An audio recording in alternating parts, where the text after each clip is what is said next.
할렐루야. 오늘은 2019년도 들어서 세 번째 맞는 주일입니다. 제가 첫째 주일날 2019년도 우리 대전 서문교회 표에 대해서 말씀드렸습니다. 성령의 열매를 맺는 성령의 사람이 되자라고 이렇게 말씀드렸고요. 지난주 두 번째 주일날 제가 소통에 대한 이야기를 했는데요. 성령의 소통이란 제목으로 설교했습니다. 여러분 지난주 설교를 기억하시는지 모르겠는데요. 소통에는 몇 가지 있다고 말씀드렸는데 성령 충만을 통한 이 소통, 그 소통을 제가 신통이라고 말씀드렸습니다. 성령 충만하여 신통한 사람은 사람들과의 관계 속에서도 잘 통하는 인통의 역사가 일어난다 말씀드렸어요. 그런데 이 인통의 역사의 핵심은 심통, 마음과 마음이 통하는 것입니다. 이렇게 마음과 마음이 통하여서 성령 충만한 사람들이 모여 있을 때 이제 가난한 사람들에게 향하여서 마음이 열려서 자기의 물건을 제 것이라고 인정하지 않고 물건을 서로 통용하는 물통의 역사가 일어났고 하나님의 교회는 나날이 믿는 자로 더해지는 부흥의 역사가 일어났습니다. 이것이 진정한 부흥의 코스입니다. 오늘 2019년도 목회 키워드 세 번째 시간으로 선교에 대해서 말씀을 드리려고 합니다. 첫째 주 이 성령의 열매, 이 성령의 열매를 맺는 성령의 사람과 지난주 말씀드렸던 이 성령의 소통은 공통 분모가 이 성령님이십니다. 그런데 오늘 본문을 깊이 묵상해 보면 선교도 사람의 일이 아니라 성령님이 직접 주도해 가시는 성령의 역사인 것을 알 수 있습니다. 그러므로 제가 2019년 들어와서 말씀드린 이 세 가지 목회 키워드, 이 열매, 소통, 그리고 오늘 말씀드릴 이 성령은 이 선교는 모두 이 성령님이라는 공통 분모로 묶을 수 있는 단어입니다. 오늘 본문은 이 바울 사도가 제1차 전도 여행을 마친 이후에 이제 두 번째 2차 전도 여행을 준비하여서 1차 전도 여행을 다녔던 교회를 다시 방문하고 그리고 그 교회를 돌아본 이후에 더 나아가서는 더 넓은 지역 선교하기 위해서 이 파송 교회였던 안디옥 교회를 출발하여 떠납니다. 약 직선 거리로 제가 이 구글에서 재보니까 약 1,000km 정도 되고요. 곡선 거리를 감안할 때 약 1,500km가 좋게 넘는 지역을 두루 다니면서 복음을 전했습니다. 감사한 것은 1차 전도 여행 때 세워진 교회들이 다시 방문해서 보니까 잘 성장하고 부흥하고 있어서 바울 사도의 마음에 큰 위안과 안심이 되었습니다. 사도행전 16장 4절로 5절에 나와 있는 말씀인데요. 여러 성을 다녀갈 때 이런 말인데 여러 성을 다녀갈 때란 말은 1차 복음을 전한 그 성을 포함한 2차 전도 여행의 성을 말하는 것입니다. 여러 성을 다녀갈 때 예루살렘에 있는 사도와 장로들이 작정한 규례를 그들에게 주어 지키게 하니 5절 말씀에 보니까 이에 그 결과 여러 교회가 믿음이 더 굳건해지고 수가 날마다 늘어나는 역사가 일어났습니다. 바울 사도가 1차, 2차에 다녔던 지역은 지금도 산세가 험하고 또 이게 가기가 힘든 지역입니다. 그러니 2000년 전에 변변한 길도 없었고 더 나아가서 곳곳에는 산적이 종종 출몰하는 위험한 지역이었어요. 그러나 바울 사도와 그 일행은 목숨을 걸고 나아갔습니다. 그렇습니다. 선교는 자기의 목숨을 내놓아야 할 수 있는 일입니다. 그래서 선교학에서 예수님이 하늘에서 이 땅으로 내려오셔서 십자가를 지시고 죽으심을 선교의 최고의 모델로 삼고 있습니다.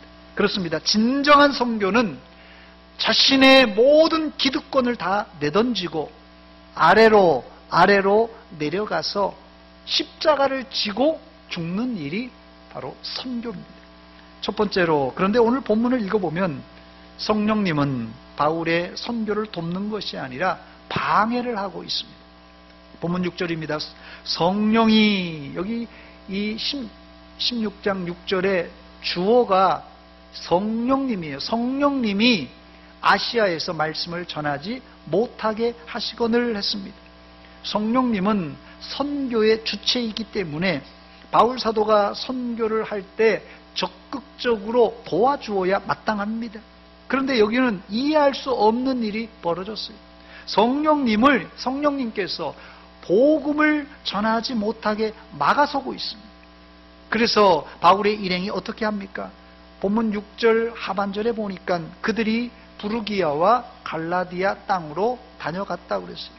그래서 아시아에서 복음을 전하려고 하니까 이걸 막으니까 이 부르기아와 그 윗지역 갈라디아 지방으로 이제 다녀갔다고 그랬습니다.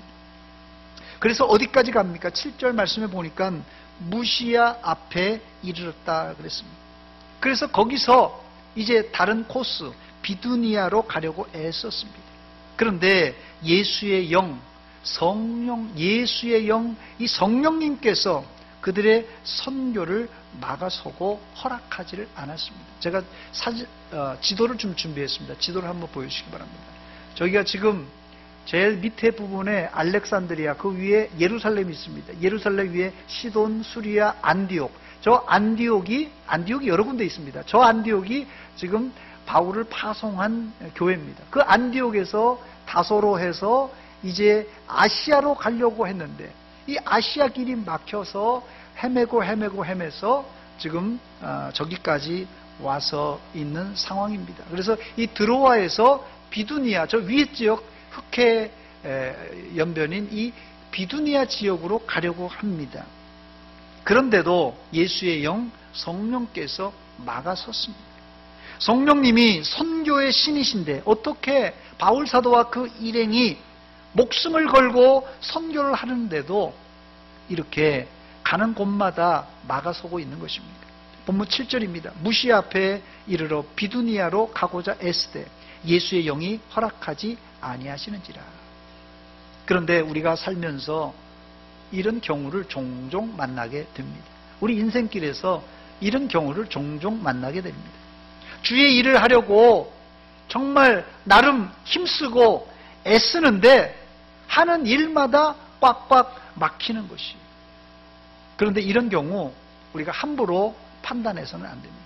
사람을 함부로 판단해서도 안 되는데 하나님을 우리가 함부로 판단해서는 안 됩니다. 이런 죄를 신성모독죄, 성령회방죄라 이렇게 말합니다. 예를 들면 내 판단으로는, 내 생각으로는 이것이 100% 확실한 주의 뜻이다 해서 가려는데 그 길이 자꾸 막히는 것이에요. 그럴 때 내 생각에 이거 100% 확신이 있고 이게 주의 뜻이라 확신이 있는데 자꾸 막히는 거예요. 그럴 때 우리 마음속에는 어떤 생각이 듭니까? 아니 도대체 하나님은 지금 뭐 하십니까? 내가 주의 일을 하려고 하는데 왜 자꾸 막아섭니까? 하나님께서 지금 실수하는 것 아닙니까? 이렇게 의심할 수 있다는 것이에요. 그러나 이렇게 생각해서는 절대 안 된다는 것입니다. 1959년에 이범선 작가가 쓴 이 오발탄이라는 단편 소설이 있습니다. 6.25 이후 이 내용이 그런 내용이에요. 6.25 이후에 그 암울한 시대상을 배경으로 주인공이 그래 열심히 가족을 먹여 살리기 위해서 열심히 직장도 다니고 열심히 일을 하는데 하는 일마다 꼬이고 또 꼬입니다. 마지막에 그래서 이 소설의 마지막 부분을 이 주인공이 나는 조물주의 오발탄이 아닌가, 나는 조물주의 오발탄이 아닌가 이렇게 중얼거리면서 이 단편 소설이 끝납니다. 당시 이범선 작가가 이 기독교 학교였던 이 대광고등학교 국어선생님으로 재직할 때입니다. 이 일로 이범선 작가는 이 오발탄이라는 제목으로 신성모독을 했다 해서 징계를 받아서 사실은 학교를 떠나게 됩니다. 저희 모교라서 제가 잘 알고 있습니다. 이것 때문에 당시 상당히 논란이 많았어요. 그런데 여러분, 우리의 상황이 아무리 내 생각, 내 의지, 내 계획대로 안 돌아갈지라도 하나님은 절대로 우리 인생을 오발탄으로 만들진 않았습니다. 절대 오발탄 쏠 뿐이 아니에요. 하나님은 절대 실수하지 않으십니다. 그렇다면 왜 우리가 하나님의 뜻대로 살려고 발버둥 치는데도 길이 자꾸 막히는 현상이 발생한다는 것입니까? 그 이유가 있습니다. 그 이유는 우리가 하나님의 거대한 큰 그림을 보지 못하기 때문에 그렇습니다. 예를 들면 지난주 공동의회 때 여기 선교위원 장로님이신 우리 이종성 장로님께서 잠깐 선교위원회에 보고를 했습니다. 그때 얘기했던 내용이 작년 여름에 캄보디아에 이제 단기 선교 갈 때 당회에다가 또 저에게도 500평 선교 부지를 사가지고 오겠습니다. 이렇게 보고를 하고 갔습니다. 근데 막상 가고 보니까는 500평을 팔겠다고 했던 주인이 땅을 안 팔겠다고 마음이 딱 변한 것이에요. 얼마나 황당하고 얼마나 실망스러웠겠습니까? 그런데 우리가 전혀 생각하지 못했던 2000평의 땅을 500평 살 돈으로 구입을 했습니다. 이것이 바로 500평 땅을 못 샀던, 500평 땅을 사려고 했던 막혔던 이유입니다. 처음에 500평을 판다고 했던 주인이 안 판다고 했을 때 실망이 대단했습니다. 아니 우리가 뭐 부동산 투기하러 캄보디아에 가는 것도 아니고 선교 목적으로 선교 부지를 사려고 했는데 왜 하나님께서 우리 계획을 막으시는가? 살짝 삐쳤어요. 살짝 실망했습니다. 그런데 나중에 알고 보니까 그 땅보다 더 좋고 더 넓은 땅을 주시려고 그 500평 땅을 막았던 것입니다. 우리가 사는 이 땅엔 이런 일들이 비일비재합니다, 여러분. 두 번째, 이런 막힘의 상황에서 바울 사도가 취한 태도가 무엇입니까? 바울 사도는 길이 막혔다고 가만히 서 있을 사람이 아닙니다. 그는 우의 길을 선택하여서 길을 뚫으려고 했어요. 본문 6절에 보니까 성령이 아시아에서 말씀을 전하지 못하게 하시거늘 그들이 부르기아와 또 갈라디아 땅으로 다녀갔다 그랬습니다. 아시아가 안 되니까 그 윗지역 부르기아로 가려고 했던 것입니다. 그러나 이 길도 막혔습니다. 그런데 이번에는 다시 방향을 바꾸어서 드로아로 내려갔습니다. 본문 7절과 8절입니다. 무시아 앞에 이르러 비두니아로 가고자 애쓰되 예수의 영이 허락하지 아니하시는지라. 무시아를 지나 드로아로 내려갔는데 한 번 바꾸고 또 안 돼서 두 번 바꾸고 또 내려갔는데 거기도 길이 아니에요. 길이 막혔습니다. 설상가상 내려간 길이 더 이상 갈 수 없는 막다른 골목, 가서 보니까 망망대해 이 지중해 바다였어요. 이제는 더 이상 오도 가도 못하는 상황입니다. 여기서 나오는, 여기 드로아에 갔다고 그랬는데 이 드로아가 그리스 신화에 나오는 트로이입니다.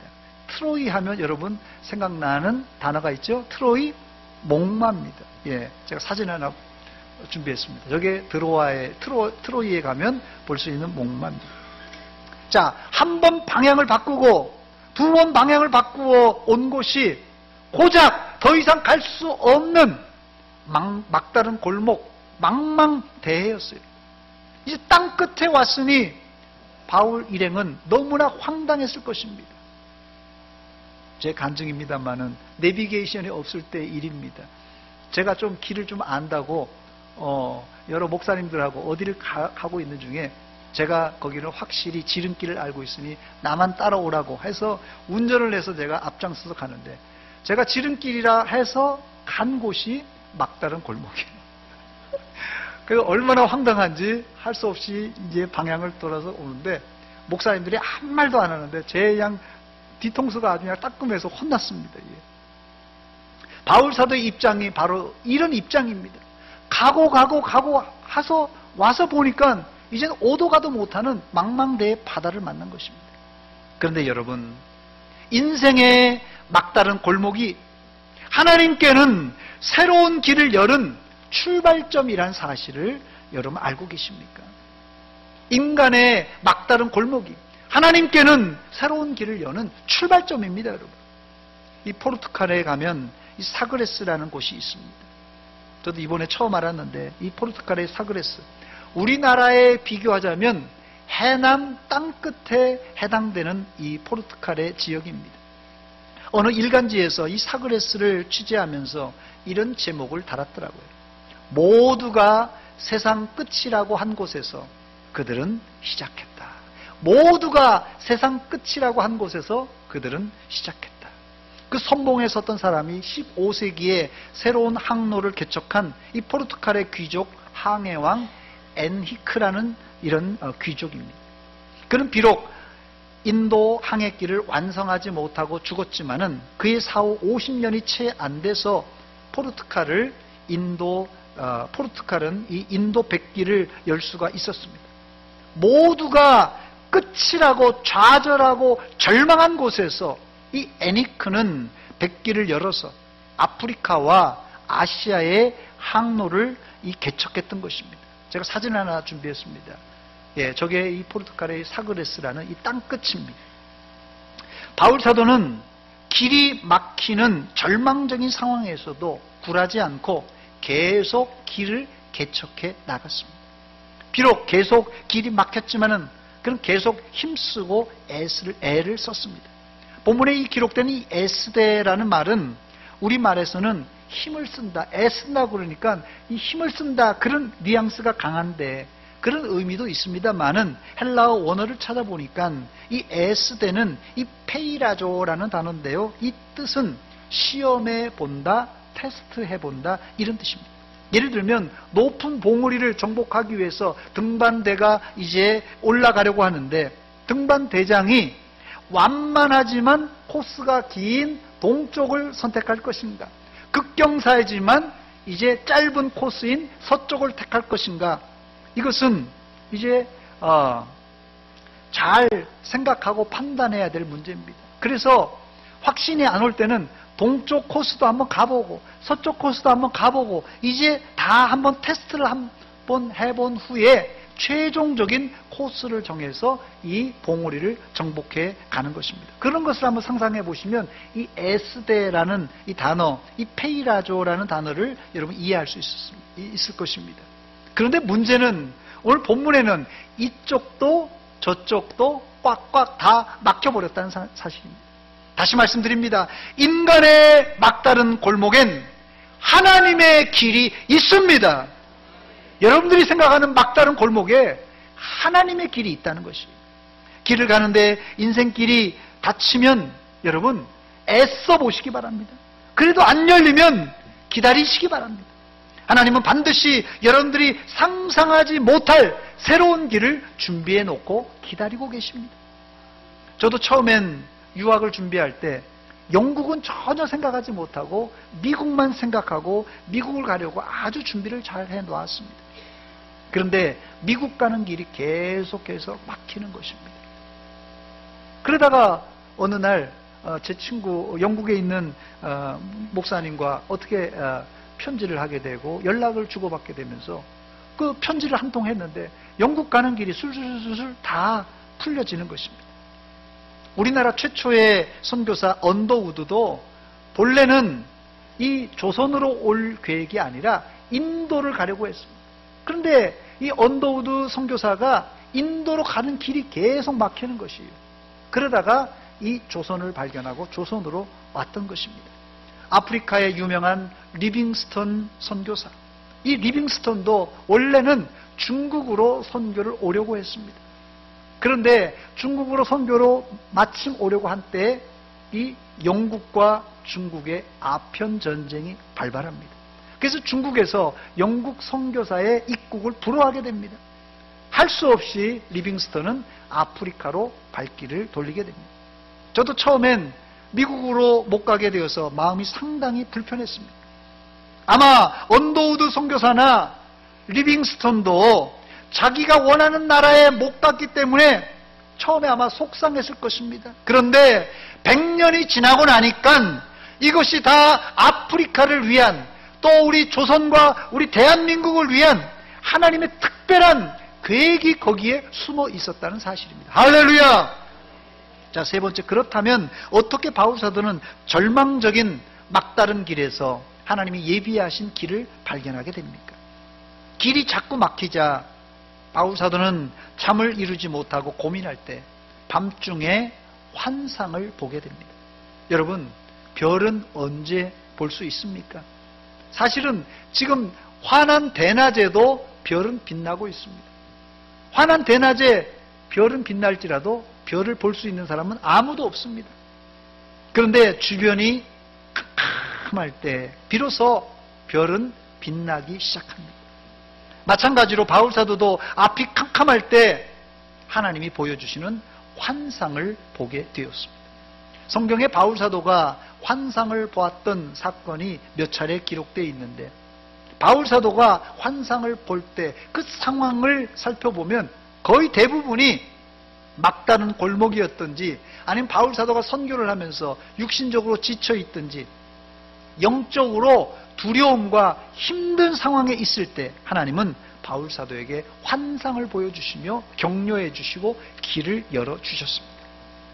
밤에 환상을 보았다는 뜻은 잠자다가도 볼 수 있습니다만은, 잠을 이루지 못하고 괴로워서 하나님 길을 열어주세요, 길을 열어주세요 기도하는 가운데 이 환상을 보았다는 뜻입니다. 어떤 환상입니까? 본문 9절 말씀입니다. 밤입니다. 밤에 환상이 바울에게 보이니 마게도냐 사람 하나가 서서 그에게 청하여 가로되 마게도냐로 건너와서 우리를 도우라. 마게도냐로 건너와서 우리를 도우라 하는 환상입니다. 바울사도가 처음 보는 환상입니다. 그렇지만 이 바울사도가 이 환상을 보자마자 이것이 하나님의 길이구나 라는 것을 발견하게 됩니다. 본문 10절입니다. 바울이 그 환상을 보았을 때 우리가 곧 마게도냐로 떠나기를 힘쓰니 이는 하나님이 저 사람들에게 복음을 전하라고 우리를 부르시는 줄을 인정함이로라고 그랬습니다. 여기 10절에 바울이 그 환상을 보았을 때라는 구절이 나오는데, 아마도 바울사도는 그 환상을 보고 몸에 머리부터 발끝까지 흐르는 22,000볼트의 전류를 아마 찌릿하게 느꼈을 것입니다. 아, 바로 이거구나. 내가 고생 애들 말로 개고생했는데 하나님이 바로 여기로 보내시려고 이렇게 막고 또 막았나 보다. 그것을 직감하게 됐던 것입니다. 그러나 바울사도가 길을 찾기 위해서 애쓰고 힘썼던 것이 결코 헛된 수고는 아니었습니다. 예전에 수도시설이 갖춰지지 않았던 시절에는 보통 마을에 공동 우물이 있어서, 부잣집이나 집에 우물이 있지, 공동 우물이 있어서 그 공동 우물에서 물을 길러서 이제 먹었습니다. 어느 마을에 지혜롭다고 하는 이 지혜자가 살았었는데, 이 지혜자는 물을 길러 갈 때마다 깨진 항아리를 가지고 가는 것입니다. 그래서 물을 길러서 집에 오면 거의 절반은 다 줄줄 흘러버리고 절반만 남아있는 것입니다. 그러나 그 주인은 물을 기를 때마다 꼭 깨진 항아리를 가지고 이제 물을 길러 갔습니다.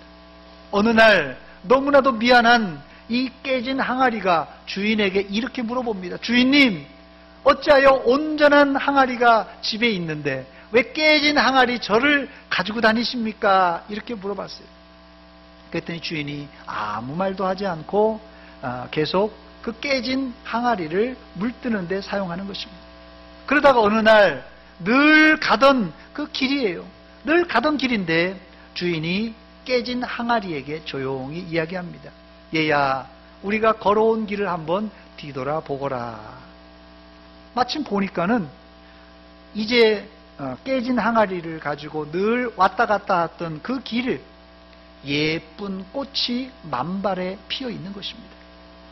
깨진 항아리가 주인에게 묻습니다. 주인님, 이 예쁜 꽃이 어떻게 필 수 있었습니까? 주인이 빙그레 웃으면서 이 꽃들은 이 메말라 있는 길가에서 너의 깨진 틈에서 흘러나오는 그 물을 흠뻑 먹고 예쁘게 만발했단다. 이렇게 얘기했답니다. 그렇습니다. 바울 사도가 막히고 막혀서 이리 틀고 저리 틀면서 헤매고 다녔던 바로 그 지역에 바울 사도가 헤매고 다녔던 그 지역에 놀랍게도 교회가 속속 들어서게 됩니다. 교회가 세워졌다는 사실이에요. 할렐루야! 바울 사도에게 당신은 가장 절망적인 장소가 어디였겠어요? 헤매고 길을 찾아 헤맸는데 딱 트로이 바닷가예요. 이건 완전 절망입니다. 더 이상 갈 데가 없잖아요. 놀라운 사실은 이 트로이에 큰 교회가 세워집니다. 바울 사도는 헤매고 다니고 절망의 장소였지만 하나님은 거기에 교회를 세워주셨다는 사실입니다. 저는 이것이 우리 선교의 중요한 방침이 되어야 된다고 생각합니다. 선교할 때 우리의 머리와 계산으로는 이거 손해보는 일이에요. 뻔하게 손해보는 일이에요. 아니, 실제로 손해보더라도 하나님은 결코 손해보지 않으시고 이것을 통하여서 선교에 많은 열매를 맺히게 한다는 사실입니다. 저는 이 말씀을 묵상하면서 우리가 과거 10년 동안 선교했던 베트남을 생각해 보았어요. 지금은 우리가 베트남에 선교 가지 않지만 우리가 10년 동안 집을 지어주었고 10년 동안 그 학생들에게 이제 장학금을 지급했습니다. 여러분, 10년 지났으니 초등학생들이 대학생이 되었습니다. 중학교, 고등학생들은 벌써 대학을 졸업하고 직장에 다닙니다. 그 아이들에게 우리가 그냥 선교비 어쩌면 다 흩어버렸는지 모릅니다. 저는 그렇게 생각하지 않아요. 반드시 그곳에 복음의 열매가 맺힐 줄 믿습니다. 왜냐하면 바로 선교는 바울 사도가 선교사가 하는 것이 아니라 성령 하나님이 직접 진두지휘하시기 때문에 절대 손해보지 않는다는 사실입니다. 오늘 본문은 사도행전 전체에서 보면 매우 미미한 분량이에요. 몇 줄 안 되잖아요. 몇 절 안 되잖아요. 그러나 역사가들은 이 사건을 세상의 문명을 바꾸어 놓는 대반전 터닝 포인트라 이렇게 지적합니다.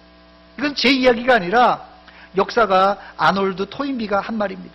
바울과 신라를 싣고 지중해를 건너간 배는 오늘날의 모든 문명의 기초를 싣고 건너갔다 이렇게 말했어요. 그때까지만 해도 사실 유럽 대륙은 미개한 대륙이었어요.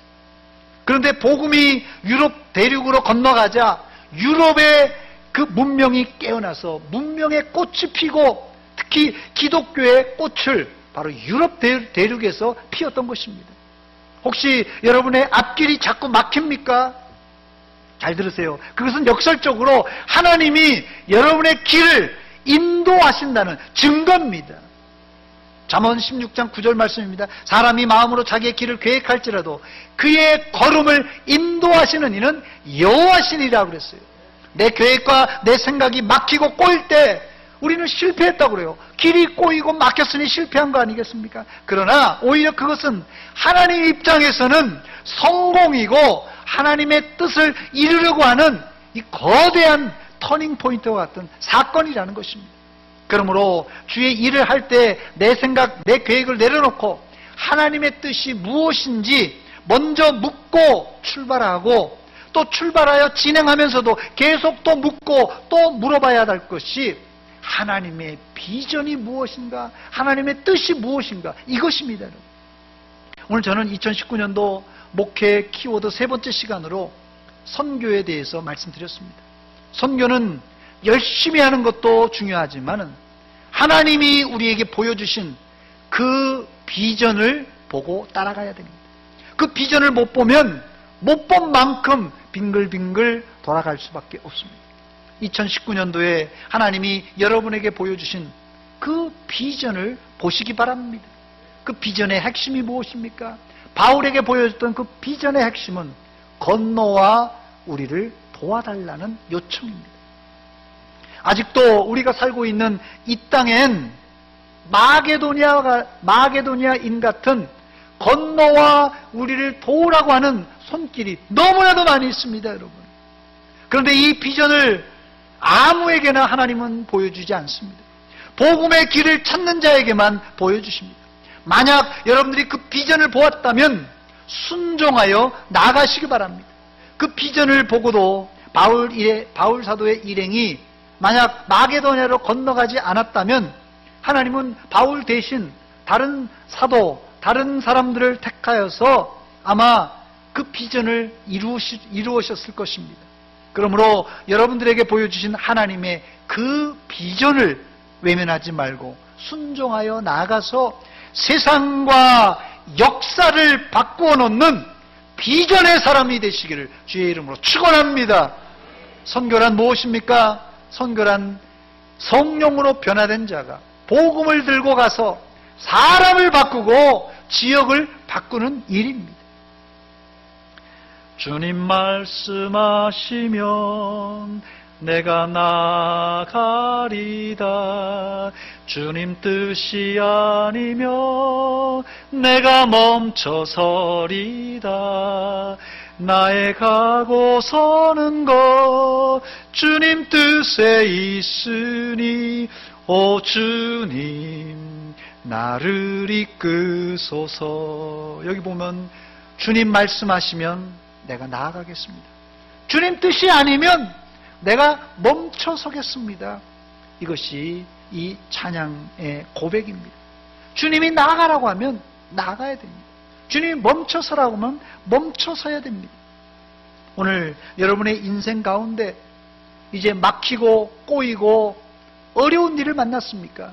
여러분 오히려 거꾸로 생각하세요. 아하, 이제는 내 생각, 내 길이 아니라 하나님께서 나를 통하여서 하나님의 길을 걷게 하시는구나, 이렇게 생각하시기 바랍니다. 저는 우리 교회 특성상 청년들 단기 선교도 환영입니다만은 이 말씀을 묵상하고 준비하면서 60세 이상 실버 선교사들을 양육해서 파송해야 되겠다는 그런 마음이 강력하게 들었습니다.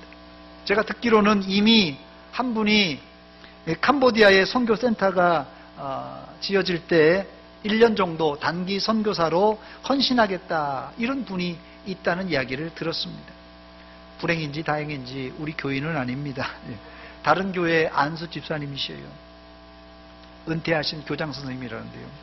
저는 우리 교회 안에도 하나님이 보여주시는 비전, 건너와 우리를 도우라는 그 비전을 보는 사람이 있다면 얼마든지 나이에 상관없이, 나이는 숫자에 불과하니 나이는 상관없이 선교에 헌신하는 사람이 나올 줄 믿습니다. 저를 한번 따라서 하시기 바랍니다. 주님, 주님, 나를 보내주소서. 여러분, 여러분의 신앙의 고백이 되시기 바랍니다. 꼭 선교지에 안 나갈지라도 하나님이 하시라는 일에 주님 나를 보내주소서, 하나님이 가라는 곳에 주님 나를 보내주소서, 이런 헌신의 사람이 되시기를 바랍니다. 기도하겠습니다. 이 시간 기도할 때 하나님, 내가 여기 있습니다. 나를 보내주소서. 하나님, 내 인생길을 걸어가면서 꼬이고 막히고 힘든 일을 자꾸 만납니다. 이 길이 내 길이 아니라 하나님의 길인 것을 기억하고 하나님이 뚫어주시는 새 길을, 그 비전을 보고 가게 하여 주시옵소서. 이 시간 한 목소리로 같이 기도하겠습니다. 하나님 아버지, 아버지 하나님, 우리에게 환상을 보여주시옵소서. 우리에게 비전을 보여주시옵소서. 내 생각, 내 계획, 내 의지를 내던져버리고 하나님의 비전을 보고 하나님의 길을 가게 하여 주시옵소서. 주께서 가라 하시면 가고 멈추라 하시면 멈추는 믿음의 사람, 비전의 사람 되게 하여 주시옵소서.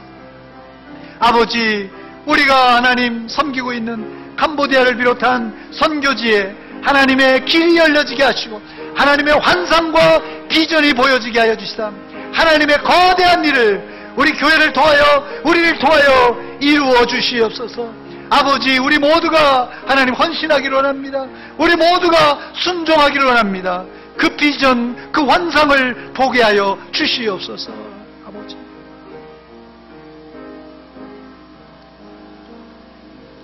하나님 아버지, 이 시간 저희들에게 비전을 보여주시고 비전을 들려주신 것 감사드립니다. 이제까지는 내 생각, 내 계획과 내 의지대로 가려고 했지만 이제 모든 것 내려놓고 하나님, 막히고 꼬인 모든 문제를 주님께 맡기고 하나님의 길, 그 환상, 그 비전을 보고 가게 하여 주시옵소서. 지금도 하나님 건너와 우리를 도우라고 하는 애타게 기다리는 손길이 얼마나 많은지 모릅니다. 하나님, 우리가 순종하게 하시고 그 환상, 그 비전을 보고 순종하게 하여 주시옵소서. 예수님의 이름으로 기도하옵나이다. 아멘.